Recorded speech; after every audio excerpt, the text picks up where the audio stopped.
So I was born and brought up in Shetland, and it's highlighted there, Lerwick, and Michael was born and brought up in Orkney. So it says, it's highlighted Kirkle, but if you go directly up from that to the furthest island, bigger island there, you see that's West Street. That's where he was born and brought up, and that's where we both live now. Romance was very interesting. 2 boat trips. Right, so what we're going to attempt to do today is a duo testimony. So we're going to get on with it. So I was born in July 1967. No jokes, Mike. I was blessed to be born into a Christian home. My parents are called John and Isabel. They're still with us today. They're both 80 years old. I have a brother called Alec, and he's 2 years younger than me, so born in 1969. When I was born... Show another photo? Oh, yes, that's right. Oh, look at that. I'm the cute one on the left. There you go. I had one full set of grandparents and a granny when I was born, plus 3 full sets of great-grandparents, which is quite unusual. The first great-grandparent passed away when I was 6, and the last one when I was 17. Not every kid has that in life, I think. They were all believers in Jesus and had a strong influence on my early life. I should point out that none of them were perfect. However, I was very aware that I was cared for, and even with their imperfections, their faith was real. At the age of 8, I asked Jesus into my life. I didn't understand a lot about faith, but I was serious about the invite. By the time I was 12, I'd asked Jesus into my life 322 times. The reason being, I never had an assurance that that was enough. That all changed at the age of 12 when I told someone that I'd asked them into my life. It all changed. It says in Romans, "For it is with your heart that you believe and are justified, and it is with your mouth that you profess your faith and are saved." That really was a big turning point for me. Music was a big thing in our family. My parents were in a gospel harmony group called the Rays. Music in church was old-time choruses, the Baptist hymnal, and of course the sacred songs and solos, better known as the Sankey hymn book. Any of you remember that? There was also the Men of Orkney, which was a gospel male voice choir. I joined this at the age of 12 and sang bass. There you go. I sat between my grandfather and my father, the best teaching a boy could get. Outside of church, my uncles, Keith and Robbie Hutchison, had a real influence with country and rock and roll, pop music, and over the years I've learned to appreciate so many more styles of music. Teenage years were probably no much different from any other teenager in relation to living out my faith. I found it difficult, and we all understand what peer pressure is.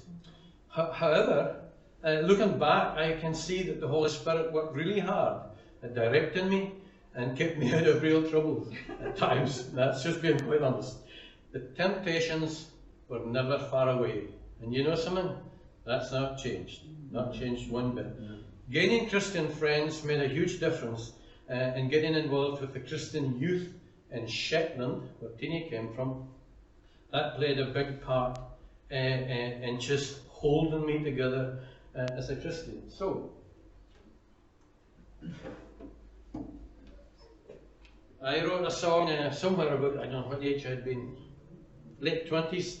This is probably the second song I ever wrote. It's called I Belong, and we just felt right to include it in our testimony this morning. So.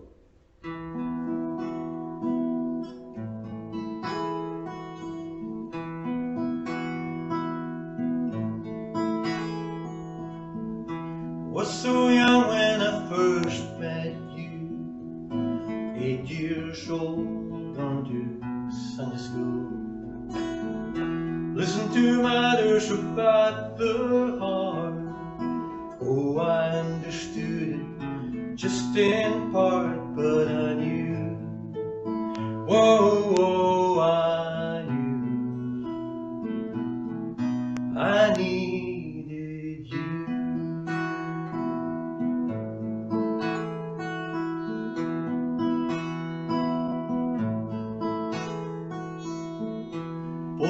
Sean never told anyone, was too afraid to say. But I told her that day, see what she would say. And I felt, whoa, whoa, I felt you close to me. And I belong to Jesus. Yes, I belong to Him, and He belongs to me.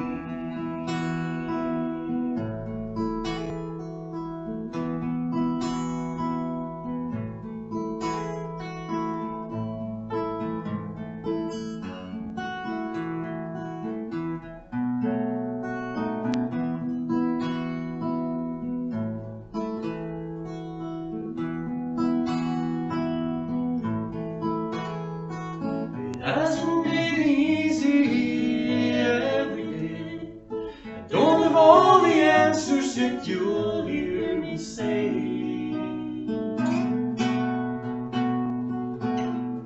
I only know since I first met Him, He fills my life and renews me within. There's no other place that I'd rather be. It's the friendship of Jesus, yes, it's Him and me, and I will, whoa, I will praise you, Lord. And I belong to Jesus. Yes, I belong to Him, and He belongs to me.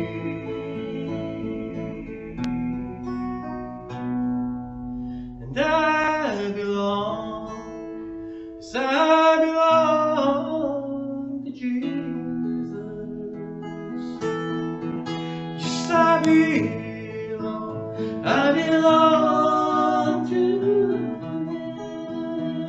and He belongs to me, and He belongs to me, and He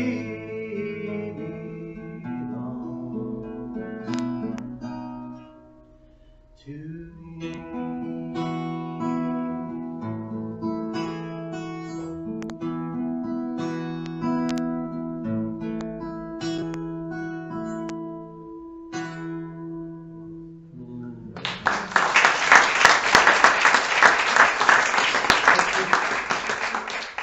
I hope what I share today will be an encouragement to you. And I just want to acknowledge those of you who've given your time over the years to teach in Sunday school and to run youth fellowships and to be here Sunday by Sunday. My father, Alec Howick, was a docker in Shetland. In 1954, he married Mary Watt, the girl who worked in the office. She was a little older than him, and he, bit of a lad.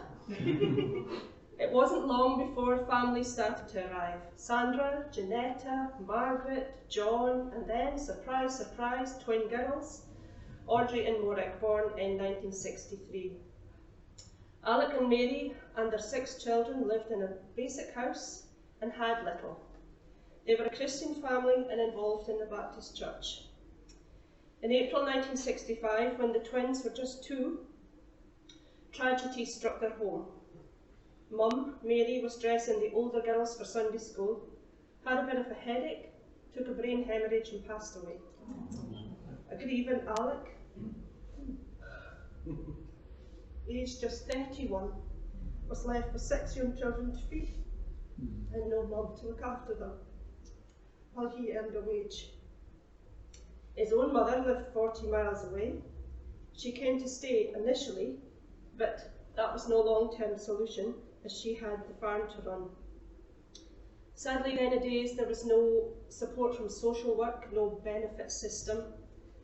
The only help they could offer was to take the children from him and put them into care, but this would not be happening. Meanwhile, there was a spinster lass who worked down at the shipbuilder's office. She was in the same church as him and in charge of the children's meetings called Christian Endeavour. Can any of you remember? Yeah. He got saved in Christian. Well, there we go. Christian Endeavour. I was brought up in it too. So Alec used to drop off the children at CE in the Baptist Kirk. It's also true to say that CE used to be nicknamed Courting Encouraged. And it seems that there was a little bit of that alternative name going on too. So in September 1965, Alec got engaged to Kathleen Jameson. They married in September 66. Then there was the delightful arrival of myself, Christine Hawick, in September 67. Not being content with one, they went on to have another, and my brother Alexander was born in 1970. So that made 10 of us, as you can see in the photo. That same year, they bought a flower shop, which was their sole income. So being raised in a big family meant there was never a dull moment. Always someone to kick a ball with, always someone to play Monopoly with. However, I feel it's only right to say that my upbringing wasn't always easy. Our home was strict. There was obviously a lot of heartache and unspoken grief from the death of Mary. Dad had lost his true love and she was never to be spoken of again. The oldest 6 children had lost their mum and had a new stepmum, and there were clashes some days. We were taken along to church services and sent along to every children's meeting in the town. This was probably to give Mum and Dad a break from us, but it's also where all our cousins and friends were, so we were more than happy to go to these meetings. Usually you got sweets, juice. What a treat. It was at one of these children's meetings that I asked Jesus to come into my heart and be my saviour. As I got older, I got more involved in helping with many things in our own church. I was involved in lots of singing, and we sang as a family, in our church choir and groups. I got baptised when I was 15 and joined the church a bit later. I became a Sunday school teacher, youth fellowship leader. When life in the family home was tricky, I was only too glad to go to whatever meeting was on in the church. There was a lot of young folk at that time, so this is where we met folk, and then after the meeting you'd go for walks or whatever young folk do, driving cars. There were many friendships with the Orkney Christians over the years, involving the same Christian endeavour and also male voice choirs. My older siblings used to go down to the Orkney CE camps each summer, and they came back with incredible stories of how much they used to misbehave. And it gave me a real desire to go to Orkney. The Orkney Male Voice Choir came to Shetland when I was about 14, and I remember spotting one of the young lads who was singing in it. He was called Michael, and I remember his parents from another singing group. He's quite good looking.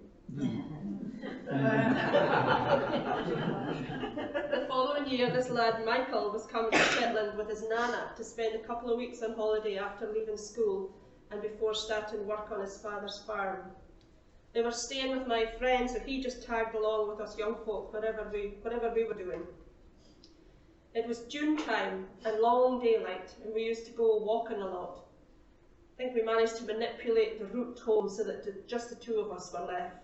But I'll not tell you any more of that story. My first trip to Westry was in October '83, and I said, yeah, that's it. That is actually us. Very young looking. Michael's farm was called Chamerscoy, and I had a great feeling of being at home the first time I was at Chamerscoy. It was quite an intriguing place with Granny, Grandad, and Auntie and Great-Grandad in one end, and then his parents and brother in the middle, and then his nana kind of living there as well. And so I knew that if I was to get involved with this guy, it would bring a big entourage of extended family. After leaving school, I got a job with the council as a clerical assistant, and the romance consisted consisted of letter writing, Remember that? me going to a phone box and phoning him, I was in the warmth in the kitchen. and an occasional visit. And this went on for 2 years. So for me, I had met the girl in my dreams and I wanted to marry her, and So I panicked and gave him the heave. I cried buckets. So we parted ways. I changed jobs and went to work in the salmon industry. This was a new and exciting job for me. It was a new industry to Shetland and it was growing, and I got some opportunities to travel abroad, which I loved, and going to the seafood shows. I loved the freedom when I got out of Shetland and away from that tight rein of home. I loved seeing new places, and this made me content with work-life balance, enjoying life in the church, life at work, life in Shetland. Happy days. 3 years later, in April '88, there was a knock at the door and a visit from Michael, who had returned from a trip to Australia. He encouraged me to visit Westray again, which I did in the June. We both knew that first day in Westray that we would marry, but the next 2 years wouldn't be the easiest. We hardly saw each other in that time. And there's a lot of changes ahead, especially for me, because I had to leave my job, my church, my home, my family to move to a much smaller, remoter island. We married in August 1990 in Shetland, and there it is. And I came to Westray to start married life as a farmer's wife. That's not true. The wife of a farmer, and there's a difference. So our home became a magnet for young folk, and often we went to bed telling them to put the cat out as they left. So there's lads, guitars, crisps, and listening to music was common in our first home. Not long after I came to Westray, the post of secretary became available at the local school, and I was the successful candidate and started working there. My boss was Mr. Sangster, and he was a really good head teacher. But I hadn't been in the job all that long when we realised there was going to be someone else joining us, and we were blessed with the arrival of our daughter Hannah. So we bought our first home 4 years after we married, and there we were joined by our son Matthew. Life was busy. Teenie worked full-time at the school and was a full-time mum too. I was a farmer and a bus driver. We ran youth fellowship and often had a house full of young folk whatever night of the week it was. Despite our best efforts, it seemed that we were just to have 2 children, but we were very content with that. When I look back on bringing up the kids, I feel it was good. We enjoyed some holidays in the camper van, trips to see grandparents in Shetland, cousins down south. We often had visitors to stay, and our kids loved company and still do. Michael would read them bedtime stories and be the one who sang to them. We started recording some of my songs at a recording studio in the late 1990s and wondered if we should release a CD. And I ad-lib here a bit. It was through encouragement that actually happened. I love the word encouragement. A man called Eddie Murison got a hold of a demo tape and phoned me to see if I would come and sing in the jails, the prisons in Scotland. I had 4 arguments, but they were nullified by the daily readings from UCB the following morning, as the last paragraph that day had 4 headings, which knocked every argument on the head. It was just like God wrote me a letter and said, "Go on, Michael, I'm calling you to go." So in 1999 I started travelling with my guitar and an old band around the jails in Scotland. Around the same time there was an island conference where one of the things highlighted was the need for hostel accommodation in Westray. So we started making plans to change our barn on the farm into a hostel. We had a Holwick family, that's my side of the family, gathering in Shetland to bring in the millennium. 4 weeks later we got the news that my brother-in-law George had passed away following a heart attack. He was just 46 and married to my oldest sister Sandra. Some weeks later, Michael's bus driving boss died, aged 50. She was also a cousin. There were several other really tough events at that time, and they say don't make rash decisions in a time of grief. But through that time we felt God speaking again about the future of the farm, and two of us, alongside Michael's folks, got together in a very short lunchtime and made the decision to sell land, livestock and one of the small farms. So the barn, the hostel, opened in May 2000 and Chammerswise cows were sold in September 2000. By this time I had been on quite a few tours, and by now was not only singing in jails but in churches and gospel music conventions. Teenie joined me from time to time but was still juggling full-time work and a young family. Moving on a few years to 2004, Michael was due to go on tour to the Western Isles in August. School was back, but I had the flu and was off, and Matthew, he wasn't well again. He'd been attending the doctor. He was passing lots of blood.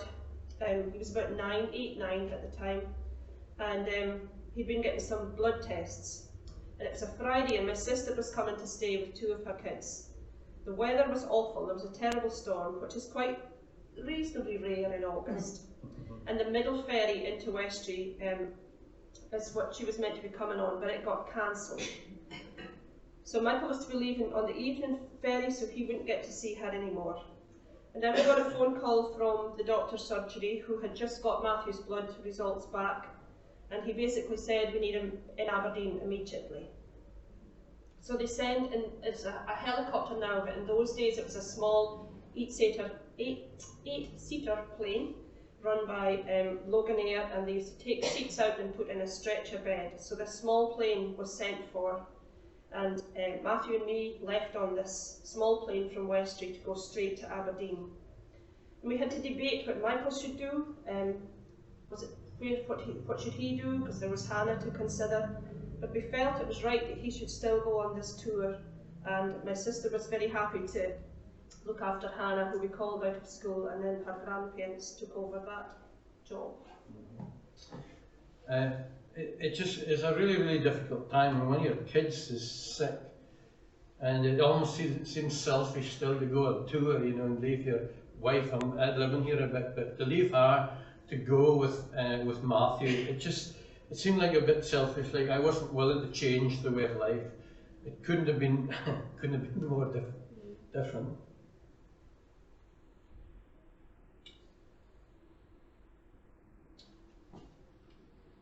It's just really difficult. And all this time apart, and your son's ill, Teenie's there with him in hospital. You didn't have FaceTime in 2004, that wasn't happening. So speaking to Teenie was just a bit more difficult. So after my tour I drove to Aberdeen and I was there to take Matthew and Teenie home. Matthew continued to be unwell and missed an entire term at school. But when I was back in Westry off the singing tours, I had seven or eight different jobs in Westry, just like relief work, and that kept me out of mischief basically.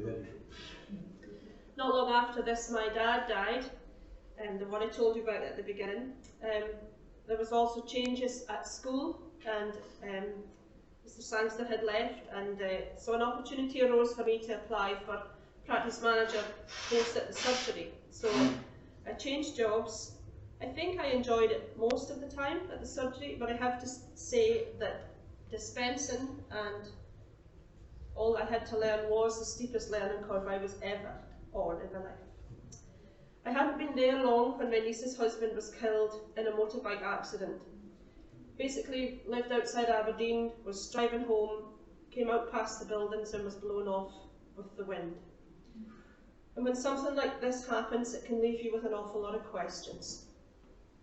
Again, I was actually on tour at the time, and I was actually at the home. It's our niece's husband that died, and I was actually at my sister-in-law's place. So that was the parent of the woman who had just lost her husband. I'll never forget that phone call.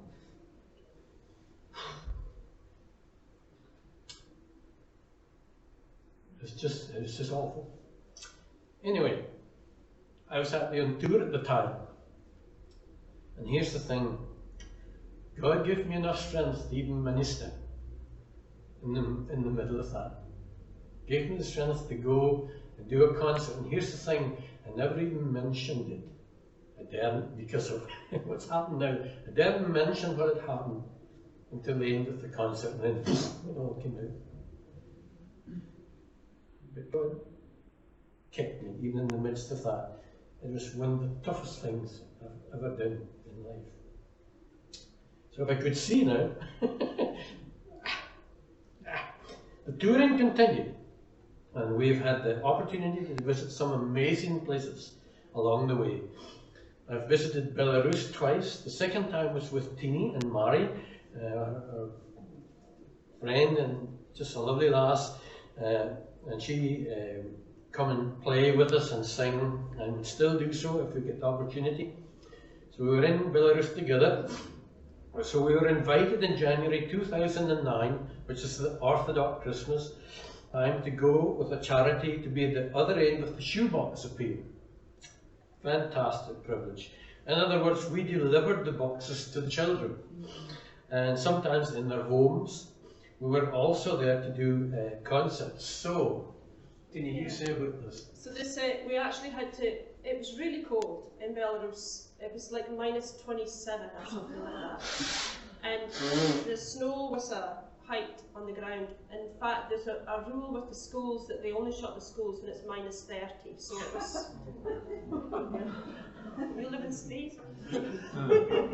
So we had to tramp through a field to get to this home. So you can just see the fire beside the boy, that little door. That's where the lady put some coal in, and this was her 2 children.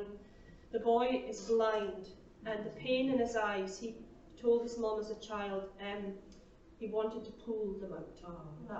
That's how severe the pain was. So we were visiting a lot of kids who'd been affected by Chernobyl. So we're in a very small house, and we sing to this lady, and the 2 kids get a shoebox, and then the mum just cries because it's all too much, because she's never had this many people in her house ever. And it was, marvellous, horrid, marvellous experiences all at once. And Michael, you tell yours. Yes, so the next slide, if it's all right. We could do a whole sermon on this Belarus trip, a whole talk. So yeah, these girls. This is Mari, who sings with us in the photo. Oh, it's Mari to the right. Yes. Yeah. So 2 girls. It's there if that helps. Yeah, 2 girls. I'm going to point at the 2 girls in the bed there. They were just, that was their life. What do you see? That is it. I think they're 17. 16 or 17 years old. And it was family that were looking after them. And basically they just made noise. They couldn't speak. Their limbs were very twisted. And that was their life. One of them had a stick, and you didn't want to get in the way of that. Yes. If she got excited, the stick got swung, and if you got it, it was sore. Anyway, one of the best experiences of our life, we sang Away in a Manger. This is Christmas time. The presence of God descended in that room. Like I've sensed God's presence quite a lot in life. Can't think of another occasion that His presence was so real. It was like God just came and filled the room and said to us, I love these 2 girls. Things we don't understand in life, but God loved that 2 girls. One of the most wonderful experiences of our life. So, farewell. After our trip to Belarus in 2009, we launched another 2 CDs. Then, while attending a Belarus reunion down in Glasgow, we heard the news that my oldest sister Sandra had had a stroke. The weeks that followed revealed that she actually had pancreatic cancer, and we lost her in July. So she was married to George, who we'd already lost, so we lost the 2 of them. That August we attended a wedding in England and took my mum, and I think then we realised the severity of her dementia. And while in England we were camping, and Michael got bitten on the campsite, and these bites got infected. And we wonder, but we'll never know, if that was what started him with a severe illness. And he was very ill for 2 years. It was an illness that would take him to rock bottom, but during that illness, it would lead to the most inspired album he ever wrote, which was called Hardship and Hope. You see, without hope, what is there? We must have hope for ourselves, we must have hope for our families, and we must have hope for this world we live in. After a few years of running the hostel, my parents were looking to retire and live in a house more suitable for their mothers and my Auntie Annie. The barn, Shamersby houses, and 3 sites on the land we still had were put up for sale. The sites sold, but the recession hit and there were no takers for the buildings, you know, on what was the farm buildings. They weren't selling. Teenie and I couldn't see how we could run it, with Teenie working full time and me away singing. In the meantime, what's that now? The sale of the sites helped my parents buy a bungalow at the other end of the village. In September 2013, Michael was away singing in Ireland, and everyone else seemed to be away on holiday, so I was left in charge at the barn, although I was working full time at the doctor's surgery. And I thought I would hate having to go in my lunch hour to change beds and spend my whole weekend cleaning, but instead, God really started to speak to me, and I suddenly got a clear vision of a different path for us. That I could give up the day job, and together we could run this accommodation like in the summer, and together we could do the singing and the ministry in the winter. But I didn't want to tell Michael about my thoughts, because it's the kind of thing you want to speak about in person and not on the phone. But I said there was something I wanted to speak to him about. As Teenie says, I was on tour in Ireland, and then I just got to Ireland. I got the news that my nana had died, and the family said, "Don't race home. You've just got there." So I wasn't at her funeral. Wasn't at my granny's funeral. Obviously knew her all my life, but I wasn't at her funeral. See, my nana was doing fine. She had gone home to glory. She was doing fine, but it was still difficult. I found that difficult. So that's when I started to think, can I keep doing this the way I'm doing it, going on tour by myself? I thought it would get easier. It wasn't. Going on the road by myself, I was finding it harder rather than easier. So is there another way? And I was wondering what God was saying to us. So over dinner the night he returned, I told Michael that I was thinking that God was saying that there is a different way. So after much prayer by us, and also his parents, we all agreed I would leave my job, which was our staple income, and that we'd take over and expand this accommodation business. So I left my job in January 14. Everything we had and more had been ploughed into starting to renovate some buildings into self-catering. We had about £300 to our names, because we were needing to keep that aside because we were heading off to America on a tour. But we got news, and it's really one of the saddest things. My auntie in Shetland passed away. Loved her dearly. Jenny, her name was. Another Jenny here today. So everything that we had, everything penny that we had, basically we were put into going to Shetland for the funeral. So as a result, we arrived in America with very little money. We started in North Carolina, and we were hosted there, so we were okay. And as we left there, I mentioned to the pastor who was driving us to the airport that I liked Cracker Barrel restaurants, and he pulled a gift card from his pocket and said, "Here, have this, I won't use it." We were hosted in Virginia, and then we arrived in Nashville.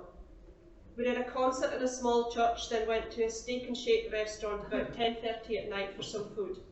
We chatted to 2 men. Next we knew, they'd paid for our supper. The following morning we ate at Cracker Barrel, used the voucher, and that food kept us going all day. We then went up to Ohio to sing and were hosted again. So we got back to Nashville then. It was a Saturday night. We weren't sure what to do about food, and then thought, what are we thinking? It's Saturday night, we're in Nashville, let's go and hear some music. So Michael picked up a leaflet and said about Johnny's Diner, food and music. It was so busy, we got put at a table of 8 with 3 other couples, none of which knew each other. One of the ladies was so taken with our story, she paid for our supper.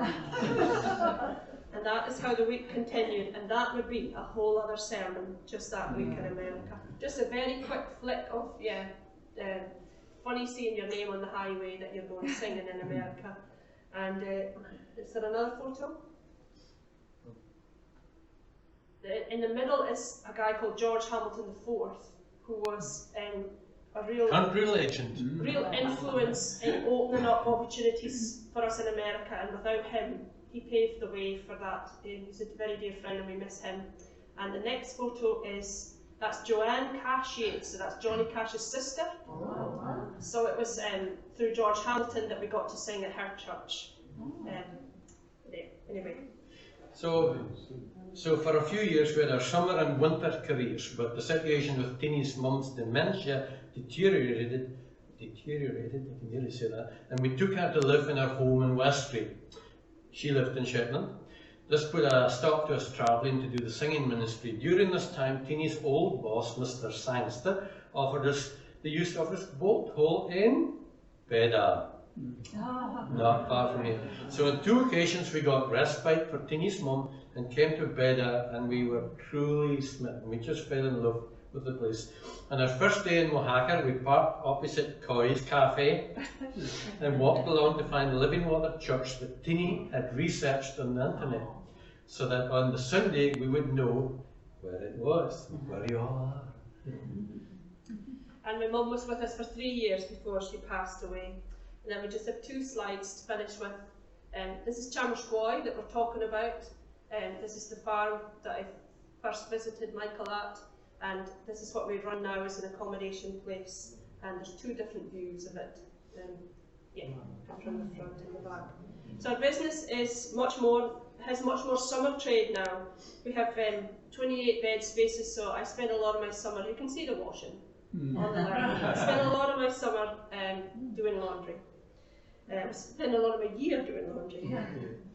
And so we've not found a way to get on the road again with the singing ministry, but our business is actually for sale. Please pray about that for us, because we're waiting to find out God's plan for the next part of our journey. So here's serious stuff. So we really are near the end here if you're feeling really sleepy, and which you probably are. Why do we tell you all this? I think that's a real question. Why do we bother to tell you our life story? Here's the main reason. God has been with us through it all. Amen. God has been with us through it all. Through the good times, and I can assure you there's been some real highs. We're grateful for them. There's also known Him through the difficult times, been desperate lows, you've had some of them, grief, ill health, I say the word miscarriages. It's all real. And the list can go on. There's no need to tell you that, it's just info. But it's real stuff. Sometimes we can focus not too much on the tough stuff and question where God has been in the midst of it. So let me share something real. Romans chapter 5, verses 3 to 6. Paul says these words. It's not easy. We can rejoice too when we run into problems and trials.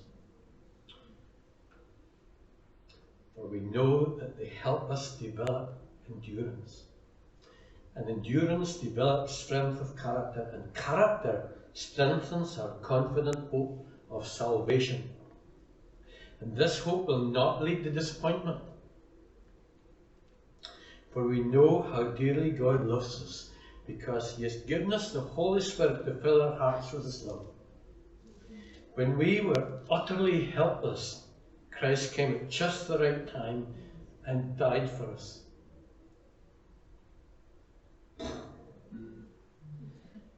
Look, can we encourage you today by saying this? Jesus is still in the business of coming to our aid just at the right time. It was 4 days after Lazarus passed away that Jesus turned up. Everybody thought He was 4 days late, but actually He was bang on time. Yeah, bang on time. It's not easy going through the tough times. There have been some wonderful highs in our lives, which we are truly grateful for, as I've just said, and we'll be very happy to have more. But if we're honest, we didn't learn a lot through them. However, the same cannot be said about the lows and the hardships in our lives. Suffice to say, we learned more about ourselves and a huge amount about our Heavenly Father in the dark times. In closing, I remember years ago someone testifying to what their life was like before giving their life to Jesus. It's a little bit like that. Then they said to ask Jesus into their life. Everybody told them it would be easier. It went like this. You know? But through time and along the way, the Lord taught them how to be more like this.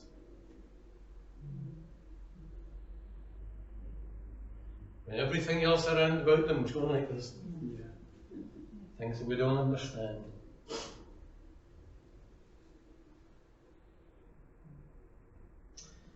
Finally,